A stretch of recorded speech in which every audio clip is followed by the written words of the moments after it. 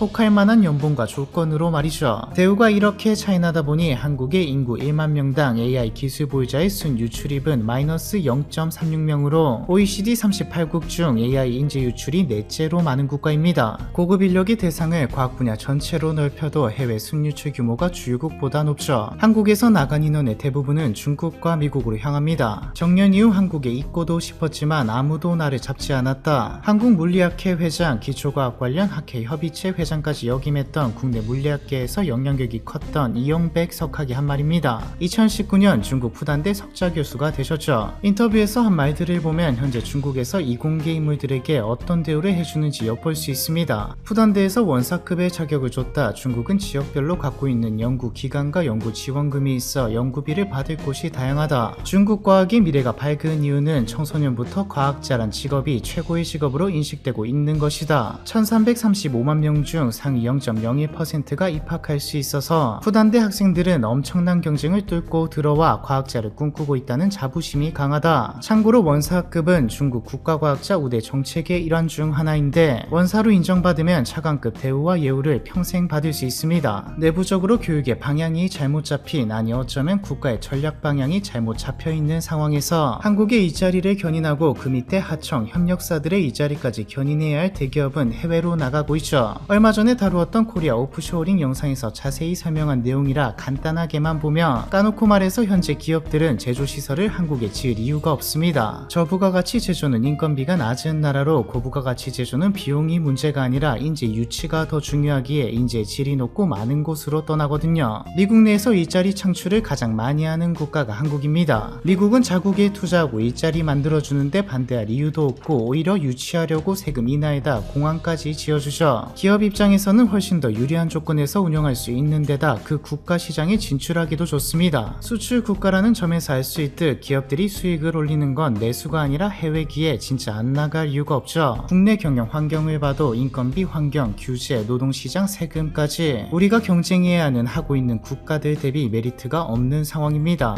다 종합하면 중국이라는 산업이 겹치는데 물불 안 가리고 기술 따라잡으려고 돈을 쏟아붓는, 근데 또 인건비까지 비교적 싼 경쟁자의 부상과 소득이 증가하는 과정에서 더 부가가치 있는 산업으로 탈바꿈이 일어나야 하는데 중소기업은 뒤처지고 대기업은 나가버리면서 제조업은 추락의 길을 걷고 있는 것이죠. 그럼 이제 어떡하냐? 제조업을 포기해야 하나? 제조업을 빼면 한국 자체가 추락입니다. 절대 포기하면 안 되죠. 결국 방법은 선택과 집중입니다. 중국의 GDP는 3위 압도적인 격차로 세계 2위이고 기업의 목줄까지 쥐고 있는 일당 독재 국가라 방향을 정했으니 막을 수는 없습니다. 솔직히 전체 규모로 보면 우리는 절대 중국 수준으로 돈 뿌리면서 산업 육성하고 할 수는 없죠. 앞에서 하나하나 다 이야기하지는 못했지만 첨단 분야 AI 양자 컴퓨터부터 시작해서 그 아래의 제조까지 이미 거의 다 추월당한 상태이기에 아직 따라잡히지 않은 분야 중 부가가치가 높은 산업을 집어서 집중 국가적으로 밀어줘야 합니다. 동시에 근본적인 문제이기도 한 교육도 선택과 집중을 하기로 한 분야의 인재를 길러낼 수 있는 방향으로 가야겠죠. 교육 과정은 지금 좀 건드리기 많이 난해하니 아웃풋이 좋은 쪽으로 환경을 조성해야 합니다. 이쪽 나오면 의사보다 대우가 좋다라는 수준으로 말이죠. 국가에서 채용할 건 아니기에 선택한 산업에 있는 기업과 긴밀히 협력하는 방향으로 가야 하지 않을까 생각되네요. 즉 일단은 밀어주고 발전시키고 지켜낸 뒤 이걸 기반으로 뒤처진 산업을 끌어올리든 더 부가가치 높은 산업에 도전하든 해야 한다는 말이죠. 불법적으로 기술 못 빼가게 해야 하는 건 당연하고요. 한국 제조업의 몰락에 대한 이야기 이번 편은 여기까지입니다.